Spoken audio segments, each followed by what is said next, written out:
இருக்கக்கூடியதா இருக்கு. வேலை தொடர்னா முடிகிறதான். நான் கேட்கிறேன், எத்தனை மாதம் டெட்லைனை சொல்லும். இந்த வருடம் டிசம்பர்.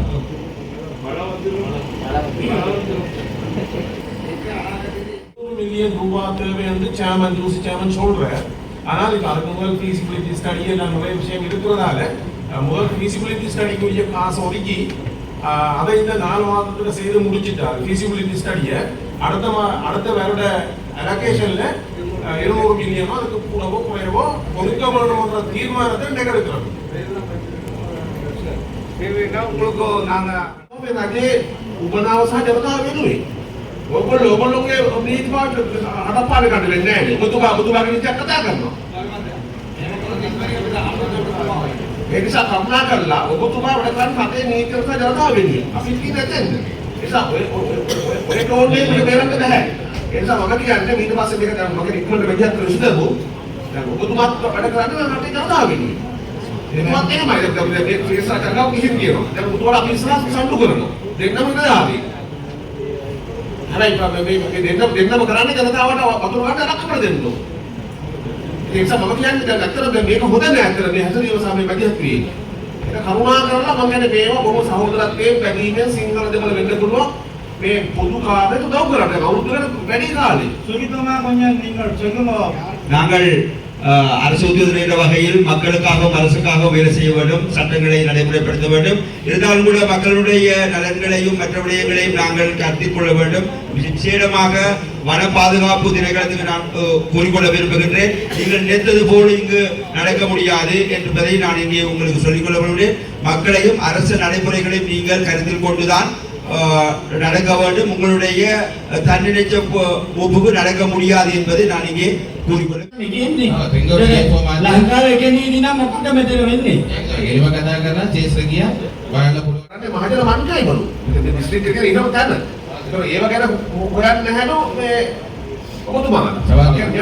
ප්‍රකාශ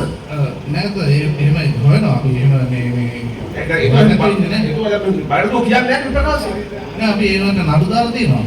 ඒ නිසා මම කියන්නේ මේ ඒ නිසා කියන්නේ ඊට පස්සේ එතුමාලා අවුලක් ගියාම මම නිලධාරිය යනවා. මේ නිලධාරිය පව්. මම කියන්නේ මේ සාධාරණයක් විදියට මේ ඉරම් විසඳීම මේ රිචිගරන් කියප එක ෆාදර් කියප එක අවිරන් කියන එක ඒක සාධාරණ ප්‍රශ්නයක් මේක. ඒක මොන හරි විසඳුමක් අපිට වෙන්න ඕන. මේ කට්ටිය මේක අර්ථකථනයකට පටන් ගන්නවා තමන්ට දැනන විදියට. ඒක ආන්නෝට හොඳ නැහැ. ඒ නිසා කරුණා කරලා මම හිතන්නේ ඔව්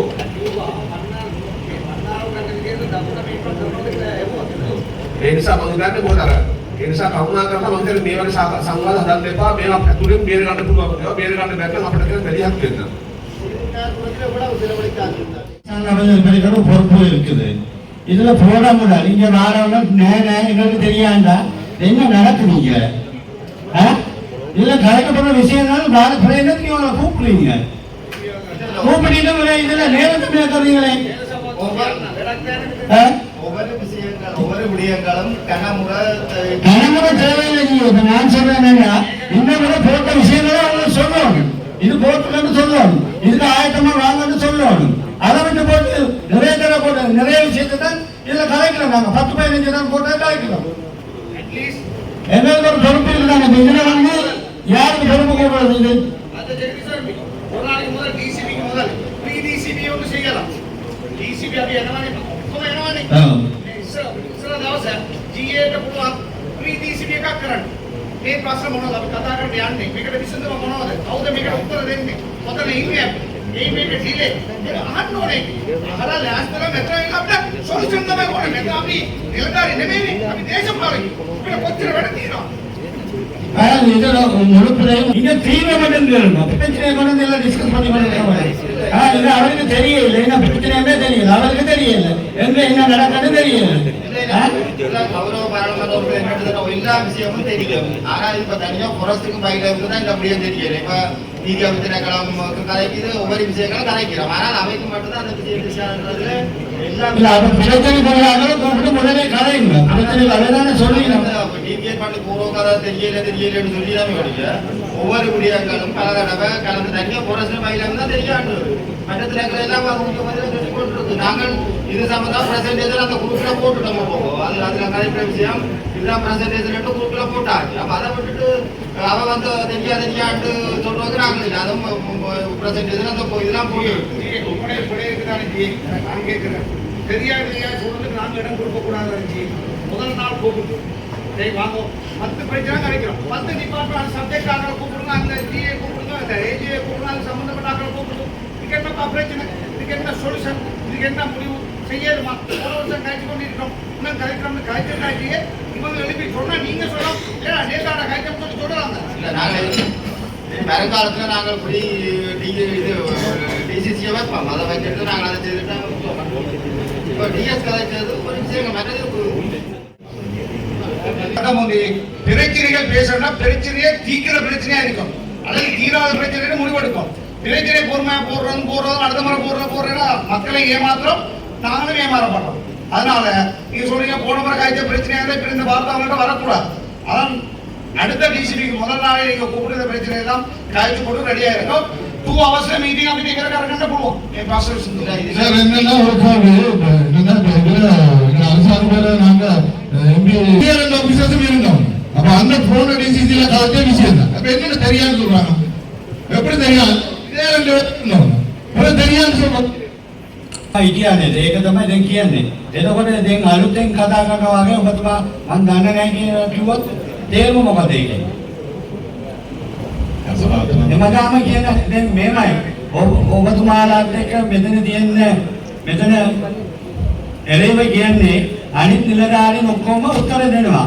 ඕගොල්ලෝ මොරස් එකේ වයිල් එක තමයි අපි දන්නේ නැහැ කියන්නේ. එයිම ඔය දෙපාර්ට්මන්ට් එකම එහෙම කරන්නේ කියලා ආනවා. මේක EDCC එකත් කතා කරුවා. මට මතකයි. මිනිත්තු එකේ තියෙනවා. මේක පරණ DCC එක කතා කරපු එක තමයි මිනිත්තු එක දාලා තියෙන්නේ. තවම පැහැදිලි කිරීමක් කරන්න මම මේක වැඩ බැලුවේ අනුරාධපුර දිස්ත්‍රික්කයේ. මම දැන් මේකට ඇවිල්ලා පොඩි කාලයක්. මම මේක අද එනකොට මේන් ස්ටේට් බලලා මේන් ස්ටේට් ඇවිල්ලා නැහැ අපිට. නැත්නම් මේක මම උත්තරයක් හදාන්න එනවා. මෙතනින් පස්සේ ඉතින් වනජීවි සංරක්ෂණ දෙපාර්තමේන්තුවේ වගකීමෙන් මේක අරගෙන කරනවා. විදේකට ඇතුළු සඳහා අවසර ගන්න පුරුදු කණ්ඩායමක් බුදුමාට මේ නීති අනුකූලව පත් කරලා තියෙනවා. ඒ වගේම කතා කරන ඕන දේවල් ප්‍රාදේශීය ලේකම් මට්ටමින් උඩට ගේන්න ඕන. ඊට අමතරව තියෙන ස්පෙෂල් දේවල් තියෙනවා බුදුමාට පුළුවන් දවස් 5ක් කලින් ගන්න. ඒ වගේ මෙතෙන් ඇවිල්ලා මේ නියම කරන්න බෑ මේ වැඩේ. සමහර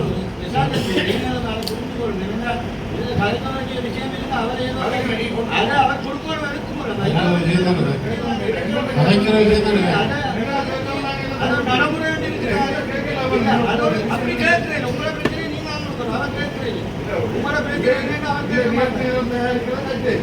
இந்த நிகழ்ச்சி நிரல கலைக்கிறேன் இந்த நிகழ்ச்சி நிரல கலைக்கிறேன் நீங்க கொடுத்த நீங்களா எடுத்து போனோம் அவன் கேட்கிறேன் நீங்களா கொடுக்கணும் உங்களோட பிரச்சனை அவன் மட்டும் கேட்பாரு பிரச்சனை உள்ள நீங்களா அந்த நிறுவனத்தின சப்ளைஸ் பண்ண நேரம் தான் நாங்க விஷயங்களை அனுப்பி அது அஜெண்டால போட்டுக்கொள்ள சொல்லி சொல்றாங்க அதை செய்து கொள்ளுங்க நல்லதானே இல்லை என்றால் அவர்களுடைய சர்வீஸ் அது 6 மாதம் ஒரு வருடத்திலே ஒருவர் வருவார்.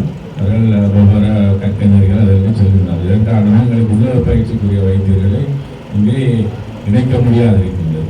இதற்கு ஒரு மெயின் பிரச்சனை வந்து மன்னாரை வந்து எப்போதுமே ஒரு டிஃபிகல்ட் ஸ்டேஷனாக சொல்லுங்கள். அப்படி அல்ல.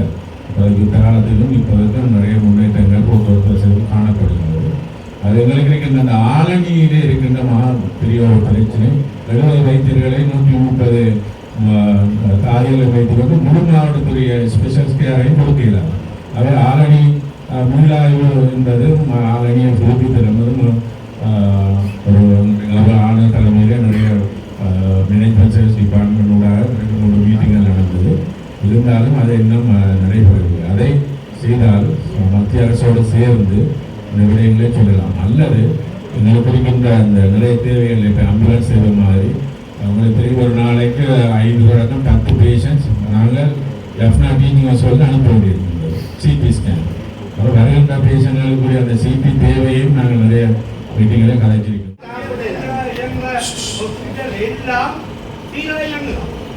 நான் கழிஞ்ச முடிக்கிறேன் உங்களை அதெல்லாம் சரி. ஆனால் என்ன நான் சொல்றேன்னா இந்த மக்கள்கிட்ட ஒரு வெறுப்பும் ஆக்கிரமும் இன்னைக்கு நான் இது என்னோட கோரிக்கையா இல்லை. போன முறை யாரோ ஒரு உங்களோட ஜோசப் யாரு எல்லோருக்கும் இனிய வணக்கம். இது மன்னாரின் மக்களின் உயிர் காக்கின்ற சேவையை பற்றி நாங்கள் இப்போது கயத்துக் கொண்டிருக்கிறோம். மாகாண சபையா மத்திய சபையா என்பதற்கு மேலாக மக்களின் உயிர் என்பது இங்கு கவனிக்கப்பட வேண்டியது. ஏற்கனவே கௌரவ ரிஷாட் பத்ரின் பாராளுமன்ற உறுப்பினர் கூறியது போல 5 ப்ரொஜெக்ட் அடிப்படை வசதிகள் கூட இல்லாமல் வாழுகின்ற மக்களை உயிர் காக்கும் பணியாக நாங்களும் உரிமைக்காக போராடினவர்கள். யாழ்ப்பாணமும் வவுனியாவும் வடமாகாணத்துக்குள்ளதான் இருக்கிறது. அங்கே இருக்கிற 2 ஆஸ்பத்திரிகளும் வைத்தியசாலைகளும் மாகாண சபைக்குள்ள இல்லையே. இல்லாத டீச்சிங் ஹாஸ்பிட்டலும் இருக்குதே. இப்பொழுது கிட்டடியில கூட ஒரு வைத்தியர் சொல்லியிருந்தார், தனக்கு பின்னால் தனமும் தரமும் வந்து எல்லாவற்றையும் அங்கு காடர் எல்லாம் போட்ட பின்புதான் மற்றவர்களுக்கு கொடுக்க வேண்டும். எந்த காரணம் கொண்டும் மன்னார் ஆஸ்பத்திரியை வைத்தியசாலையை மத்திய அரசுக்குள் கொண்டு வருவதை நாங்கள் எல்லோரும் ஒன்றாக ஒரு மக்கள் கூட்டமாக இதில் சமர்ப்பிக்கிறோம். ஏனென்றால் சிடி ஸ்கேன் இல்லை, 2.5 மணித்தியாலம் இங்கேருந்து யாழ்ப்பாணத்துக்கு ஒரு இன்டர்னல் இன்ஜரி இருக்கிற ஒரு ஆளை அனுப்புறது என்னத்துக்கண்டா இறந்து போகும். இங்கே ஏனெண்டா அனுப்ப முடியாது. சயின்டிஃபிக் இதன்படி ஒருவரை அங்கே அனுப்ப அப்படி முடியாது, அசைக்க முடியாது என்பது எல்லாருக்கும் தெரியும். இந்த தீர்மானம் உரிமை போராட்டம் அல்ல, உயிரின் போராட்டம். உரிமைக்கெல்லாம் எல்லாரும் போராடி இருக்கிறோம். தயவு செய்து மனிதனுக்குரிய வனவிலங்கு வந்தான் மனிதரை விட்டுட்டு மற்ற எல்லாத்துக்கும் முக்கியத்துவம் கொடுக்கின்ற இந்த நிலைமையிலிருந்து மாறி எடுத்த தீர்மானத்தை நடைமுறைப்படுத்துமாறு கேட்டுக்கொள்கிறேன். சுகாதார அமைச்சருக்கு, கௌரவ ஆளுநர் அவர்களுக்கு தெரிவிக்க வேண்டியவர்கள் யாவருக்கும் நாங்கள் கடிதங்கள் எழுதியிருக்கிறோம். இன்று ஆளுநர் அவர்களை, கௌரவ ஆளுநரை காணுவதாக இருக்கிறோம். மன்னார் மக்கள் சார்பில் மன்னார் பிரஜையாக நான் இந்த வேண்டுகோளை திருவாளர் சத்தியலிங்கம் ஐயா அவர்களுக்கும் மற்ற எல்லாருக்கும் விட்டு வைக்கிறேன். நன்றி. இங்க வந்து கடந்த காலங்களில் பட்ட அனுபவத்தை தான் மன்னார் மாவட்ட மக்கள் சொல்றாங்க.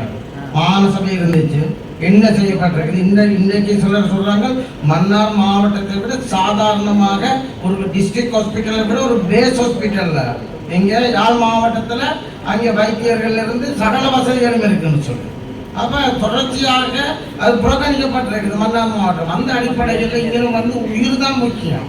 இங்கே இந்த இடத்துல வந்து நாங்கள் உயிரை பார்த்து நாங்கள் கட்டாயம் இதை மத்திய அரசுக்கு கொடுத்து விரைவாக என்ன பல நிதிகள் தான் அங்கே சொன்ன மாதிரி கிட்டத்தட்ட 5 ப்ரொஜெக்ட் திரும்பி இருக்குது. அதனால நாங்கள் இந்த அம்மா சொன்ன மாதிரி இங்கே உள்ள மக்கள்கிட்ட ஏகோபித்த கூடுதலான முடிவு அதுதான். இந்த இடத்துல மாகாணமாக மத்தியான நாங்கள் பார்க்கறத விட எமது மக்கள்கிட்ட உயிரை பாதுகாக்கிறதுக்கு இதை மத்திய அரசுக்கு கொடுத்து விரைவாக இதை டெவலப் பண்ணணுங்கிற ஒரு தீர்மானத்தை மறுபடியும் எடுத்து அனுப்புறது இப்போ ஒன்றும் கவர்னர் இருக்கிறாங்க. சென்ற கூட்டத்தில் கவர்னரோட பேசி செய்யறதுன்னு தான் வரப்பட்ட அந்த கவர்மெண்ட் செக்ரட்டரி சொன்னாங்க. அதனால் ஒன்று கவர்னரும் இருக்கிறதோட ஒரு மன்னார் மாவட்ட மக்களுக்கு நன்மையும் உயிரையும் பாதுகாக்கிறதுக்கு ஏற்ற மாதிரி ஒரு முடிவு எடுக்கிறதுக்கு நாங்கள் இதில் ஒரு தீர்மானத்தை எடுத்து செயல்படுத்த வேண்டும் என்று ஒன்று கவர்னரோடும் நான் இந்த மாவட்ட ஒருங்கிணைப்பு தலைவரை கேட்டுக்கொள்கிறேன். முல்லைத்தீவு மாவட்டத்தில் அதாவது நோயாளருக்கு படுக்கிறதுக்கு பெட் இல்லை, ஆனால் டாக்டர்ஸுக்கு குவார்டர்ஸ் கட்டுறதுக்கு குவார்டர்ஸில் சுற்றி காணிக்கு மதில் கட்டுறதுக்கு நிதி ஒதுக்கீடு இருக்கு. அப்போ அந்த மக்களை பற்றி உண்மையிலே இங்கே மாகாண சபை சிந்திக்கல. நானும் சண்டை முடித்தனான்னு போக்கெடுத்தோம். ஆனால் மன்னாரை பொறுத்த மட்டும் எங்களோட மக்கள் போடுற இந்த வசூலாக படுற துன்பங்கள் தான் இன்றைக்கு இந்த மாற்றத்தை கொண்டு வரதுக்கு பேசுது. அதில் ஒவ்வொரு தனி மனிதனுடைய விருப்பம் அதாக தான் இருக்கு. இப்போ நான் அந்த கொள்கைக்கு மாறாதான் நான் ஏன்னா மன்னாரை பொறுத்த மட்டும் மாகாண சபையும் கணக்கெடுக்கல, சென்ட்ரல் கவர்மெண்ட்டும் கணக்கெடுக்கல, எடுக்கிறதே இல்லை. ஏன்னா அது கடைசியில் இருக்கிறபடியா அதெல்லாம் கணிச்சு வந்து இங்கே ஒருதரம் பெற மாட்டாங்க. வாரம் 2 நாள் 3 நாள் போயிடலாம். இங்கே அந்த அப்பாயின்மெண்ட் வந்து ஒரு கொஞ்ச நாள் இருந்துட்டு டிரான்ஸ்ஃபர் பண்ணதுக்கு போகிறாங்க. இங்கே வந்து இந்த ஹாஸ்பிட்டல் உயிர் காக்குறதுல நம்பிக்கையாட்டு போயிருக்காங்கிற சனம். இங்கே மன்னார் வைத்தியசாலைக்கு போனால் உயிரோட திருப்பி வருவோமா? இதுதான் உண்மை. ஏன்னா அப்படியான ஒரு சூழல்லாம் இருக்குது. இதில் நாங்கள் டாக்டர் மாற கோவிக்கும் ஒரு சம்பவம் நடந்துட்டா டாக்டர் மாற கோவிக்கும். அது அந்த சம்பவம் கூட்டமாக பெரிய மோசங்கள் எல்லாம் போகும். ஆனால் இந்த ஹாஸ்பிட்டல் சம்பந்தமான எந்த ஒரு சென்ட்ரல் கவர்மெண்ட்டும் செய்யலை, மாநில சபையும் செய்யலை. இப்போ எங்களோட மக்கள்கிட்ட அந்த கோரிக்கை என்னன்னா சென்ட்ரல் கவர்மெண்ட் ஏதோ எங்களோட ஹாஸ்பிட்டலில் நல்லா கொண்டு வரணும்னு தான் இந்த கருத்தை வைக்கணும். இதில் மக்களை கோவிக்காது. என்னோட மன்னாட்ட நிலமா அது மாகாணத்துக்கு ஒழுங்கான நிதி ஒதுக்கினால் அந்த மாகாணத்தில் உள்ள ஹாஸ்பிட்டல்களுக்கு கொடுക്കുന്ന மாகாண சபை. அதுக்கு தான் நாங்கள் சொன்னது இங்க வந்ததும் இங்க அதாவது மன்னார் மாவட்டத்துக்கு ஒதுக்கப்பட்டதோட திருப்பி எடுக்கப்பட்டிருக்குது. அதே மாதிரி எங்க டிஸ்ட்ரிக்ட் ஹாஸ்பிட்டலை விட யாழ் மாவட்டத்தில் இருக்கிற ஒரு பேஸ் ஹாஸ்பிட்டல்ல வசதிகள் அப்படி சொல்லாதீங்க. அப்படி சொல்லாதீங்க. யாழ்ப்பாணத்திலே நிறைய கஷ்டப்பட்ட ஹாஸ்பிட்டல் இருக்குது. சும்மா நீங்கள் எழுந்த கஷ்டப்பட்டு இங்க தேவைப்பாடுகள் நாங்கள் சொல்லி கடந்த கால அனுபவம் கடந்த காலங்கள் வந்துட்டு தான் அதை வச்சு தான் மக்களும் பேசுறாங்க. மக்கள்கிட்ட அந்த முடிவு வச்சு தான் நாங்களும் சொல்றோம். அதனால ஒரு நல்ல முடிவெடுத்து மக்களின் பிரச்சனைக்கு தீர்வு காண்பதற்கு வழி இருக்கீங்க. நீங்கள் செய்ய முடியாம ஒன்று பற்றி காய்ச்சி கொண்டு தயவு செய்து விளங்கிக் கொள்ளுங்க. இப்ப மக்களின் பிரச்சனை சிறந்த சுகாதார சபை வரணும். அதுதான் மக்களின் பிரச்சனை.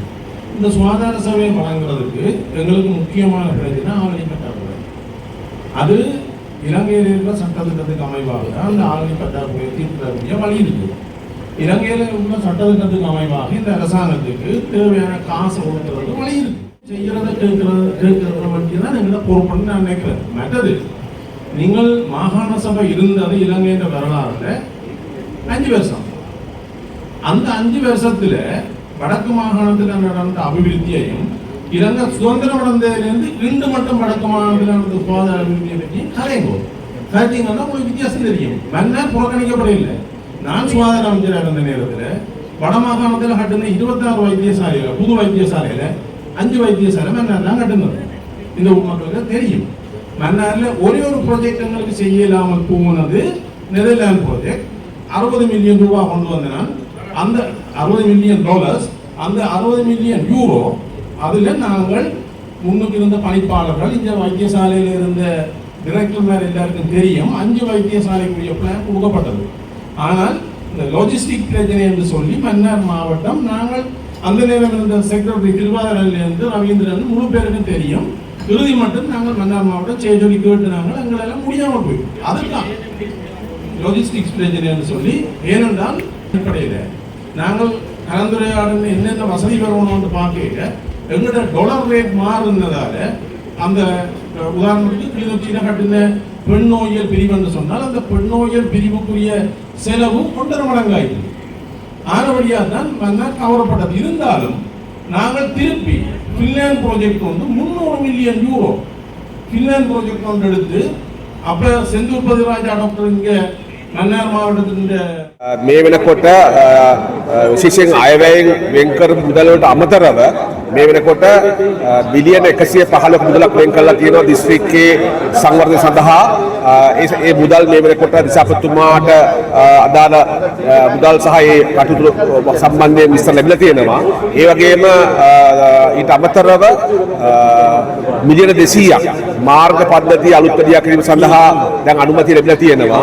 ඒ නිසා අපිට සන්තෝෂයි මන්නරම් ජනතාවට මේ වසරේ සඳහා අමතරව මිලියන 315ක මුදලක් මන්නරම් දිස්ත්‍රික්කයේ සංවර්ධනය සඳහා ලැබිලා තියෙනවා. ඒ වගේම සාකච්ඡාවේදී මතුවෙච්ච කාරණා කීපයක් ගැන මතක් කරනවා නම් විශේෂයෙන්ම ගත්තොත් මන්නරම් දිස්ත්‍රික්කයේ තුල තියෙන ජනතාවගේ ඉඩම් සහ පොරොස්ට් එක සම්බන්ධ ප්‍රශ්න පොරොස්ට් එක වයිල්ලෑන්ඩ් එක ඇතුළේ ප්‍රශ්න නිසා ජනතාවගේ ඉඩම් අහිමි වෙලා තියෙනවා. ඒව නැවත ලබා ගැනීම සඳහා වෙච්ච සාකච්ඡාවක් සිදු වුණා. ඒ වගේම ගත්තොත් මන්නාරම නගර සභාවට අයිති අපද්‍රව්‍ය කුණු බැහැර කරන්න ස්ථානයක් නොමැති බවත් ඒ සඳහා ස්ථානයක් ලබා දීම සම්බන්ධ සාකච්ඡාව භාජනය වුණා. මොකද අදාළ ස්ථාන මේ වෙනකොට උසාවියේ තහනම් නියෝගයෙන් තහනම් කරලා තියෙනවා. ඒ නිසා මේ වෙනකොට දැඩි අරමුදයක් ලක් වෙච්ච බව තමයි නගර සභාවේ සභාපතිතුමා කිව්වේ. ඒ නිසා ඒ සම්බන්ධයෙන් අවශ්‍ය ක්‍රියාමාර්ග ගැනීම සඳහා සාකච්ඡා කරා. ඒ වගේම ගත්තොත් අධ්‍යාපන ශාස්ත්‍රයේ බිඳවැටීම් සහ ගැටලු සම්බන්ධයෙන් අපි සාකච්ඡා කරා. ඒ සඳහා වෙච්ච ඉක්මන් ක්‍රියාමාර්ග ගැනීම පාසල් වලට අත්‍යවශ්‍ය ගුරුවරු, ගුරු ට්‍රාන්ස්ෆර්, විදුහල්පතිවරු ඇතුළු පාසල් අවශ්‍ය භෞතික සම්පත් සම්බන්ධයෙන් සාකච්ඡා කරා. ඒ වගේම ගත්තොත් ඊට අමතරව සෞඛ්‍ය ශාස්ත්‍රය සම්බන්ධව විශේෂයෙන් ගත්තොත් සෞඛ්‍ය රෝහල්, ඒ වගේම ගිලන් රථ, ඒ වගේම ගත්තොත් වෛද්‍ය උපකරණ, ඒ වගේම දේශීය වෛද්‍ය අමාත්‍යාංශයේ තියෙන ආයුර්වේද රෝහල් සම්බන්ධව ගැටලු සම්බන්ධයෙන් සාකච්ඡා කරා. ඊට අමතරව ගත්තොත් ප්‍රදේශයේ තියෙන මාර්ග පද්ධතිය සහ කුෂිකාර්මික ඉඩම් සම්බන්ධව සාකච්ඡා කරා. ඒ වගේම ඉදිරියේදී මන්නාරම් දිස්ත්‍රික්කයට කසල ප්‍රතිශස්ත්‍ර කිරීම සඳහා වෙච්ච ව්‍යාපෘතියක් පටන් ගැනීම සඳහා වෙච්ච යෝජනාවක් අපි අනුමත කරලා තියෙනවා ගරු ජනාධිපතිතුමාට දෙන්න. මොකද මේක අයිලන්ඩ් එකක්. මේ අයිලන්ඩ් එක නිසා මෙහි අමතර ඉඩම් නැහැ. ඒ නිසා දිස්ත්‍රික්කයේ තියෙන නගර සභාවේ තියෙන කුණු සහ අනිකුත් සභාවල අපද්‍රව්‍ය කසල ද්‍රව්‍ය එකතු කරලා ඒවා වෙන වශයෙන් ප්‍රතිජීවී කිරීම සඳහා වෙච්ච ව්‍යාපෘතිය සඳහා යෝජනාව සම්මත කරගත්තා. ඒ වගේම ගත්තොත් පාසල් ළමුන්ගේ ප්‍රවාහනය, ඒ වගේම ගත්තොත් රජයේ සේවකයන්ගේ ප්‍රවාහන සම්බන්ධ ගැටලු මතු වුණා. ඒ සම්බන්ධයෙන් විශේෂ සාකච්ඡා කිහිපයක් කරලා ඒ අදාළ ප්‍රශ්න විසඳීම සඳහා මේ වෙන විට යෝජනා කරා. අද දින විශේෂයෙන් ගත්තොත් අපි මන්නාරම් දිස්ත්‍රික්කයේ තියෙන සුළං බලාගාර සම්බන්ධව හෝ khනිජ වල සම්බන්ධව අපි සාකච්ඡාවක් කරේ නැහැ. මොකද මේ වෙනකොට ඒ සම්බන්ධයෙන් විශේෂයෙන් ගත්තොත් මන්නාරම් දිස්ත්‍රික්කයේ නිලධාරීන් උද්ඝෝෂණ සම්බන්ධ වෙන අදාළ ඒ බහුජන නායකයින්, ඒ වගේම බිෂොප්තුමා ඇතුළු කණ්ඩායම් මේ වෙනකොට ගරු ජනාධිපතිතුමා හමුවලා සාකච්ඡා කරලා තියෙනවා. ඒ වගේම මේ සඳහා අවශ්‍ය ක්‍රියාමාර්ග සහ ඒ සම්බන්ධයෙන් සැලසුම් සකස් කරලා තියෙනවා. ඒ නිසා අපි අද ඒ සම්බන්ධයෙන් සාකච්ඡා කරේ නැහැ. මම හිතන්නේ මේ වෙනකොට ඒ ප්‍රදේශවල ඉදිකිරීම සම්බන්ධව තියෙන ගැටලු සම්බන්ධව නිරීක්ෂණය කිරීම සඳහා අදාළ දෙපාර්තමේන්තු මට්ටමින් கண்டாயம் லபன மாசிய முழு சக்தி கொட்ட பிரதேசிட்டேனோ. இன்றைய தினம் மன்னார் மாவட்டத்துக்கான அபிவிருத்தி குழு கூட்டம் இடம்பெற்றது. அந்த வகையிலே அனைத்து பாராளுமன்ற உறுப்பினர்களும் மாகாணத்துக்குரிய அதிகாரிகளும் அதேபோல் மன்னார் மாவட்டத்துக்குரிய அதிகாரிகள் மற்றும் பிரதேச சபை தலைவர்கள் கலந்து கொண்டார்கள். இந்த கூட்டத்திலே பல்வேறுபட்ட தீர்மானங்கள் எடுக்கப்பட்டது. அதாவது பல்வேறுபட்ட தீர்மானங்களுக்கு அனுமதி வழங்கப்பட்டது. உதாரணமாக 2 தினங்களுக்கு முன்பு 200 மில்லியன் ரூபாய் விசேட நிதி மன்னார் மாவட்டத்துக்கு ஒதுக்கப்பட்டுள்ளது. கிராமிய வீதிகளை புனரமைப்பதற்காக அது தொடர்பாக கலந்துரையாடப்பட்டது. அது மட்டுமில்லாமல் மன்னார் மாவட்டத்துக்கு வடமாகாணத்திலே அதிகூடிய நிதி வீதி புனரமைப்பதற்காக வழங்கப்பட்டிருக்கின்றது. ரூபாய் 2 பில்லியன் வழங்கப்பட்டிருக்கின்றது வீதிகள் அமைப்பதற்காக. அதிலே முக்கியமான பிரதானமான வீதிகள் அமைக்கப்பட இருக்கின்றன. அதில் பிரதானமான வீதியாக முள்ளிக்குளம் மற்றும் பள்ளமடு வீதி கிட்டத்தட்ட 16 கிலோமீட்டருக்கு மேற்பட்ட வீதி 800 மில்லியன் ரூபாய் செலவில் முழுமையாக அமைக்கப்பட உள்ளது. அது மட்டுமில்லாமல் ஏனைய வீதிகள் இங்கே அமைக்கப்பட இருக்கின்றன. அதைவிட பல்வேறுபட்ட திணைக்களங்களுக்கு நிதிகள் வழங்கப்பட்டிருக்கின்றன. அவற்றுக்கான அனுமதிகளும் வழங்கப்பட்டிருக்கின்றது. இதைவிட விசேடமாக வனவிலங்கு திணைக்களம் அதேபோல் ஃபாரஸ்ட் டிபார்ட்மெண்ட் போன்றவற்றின பிரச்சனைகளும் கலந்தாலோசிக்கப்பட்டது. கல்வி சார்ந்த பிரச்சனைகளாக கல்வி துறையிலே காணப்படுகின்ற ஆசிரியர் பற்றாக்குறை, ஏனைய விடயங்கள் தொடர்பாகவும் சுகாதாரத்துறையிலே காணப்படுகின்ற பிரச்சனைகள் தொடர்பாகவும் இந்த கூட்டத்திலே ஆராயப்பட்டது. பொதுவான தீர்மானங்கள் எடுக்கப்பட்டது. அது மட்டுமல்லாமல் வர இருக்கின்ற டிசம்பர் 31 தேதிக்கு முன்பாக விரைவாக அனைத்து விதமான அபிவிருத்தி திட்டங்களையும் முடிவுறுத்த வேண்டும் என்ற அறிவுறுத்தல் திணைக்கள தலைவர்களுக்கு வழங்கப்பட்டுள்ளது.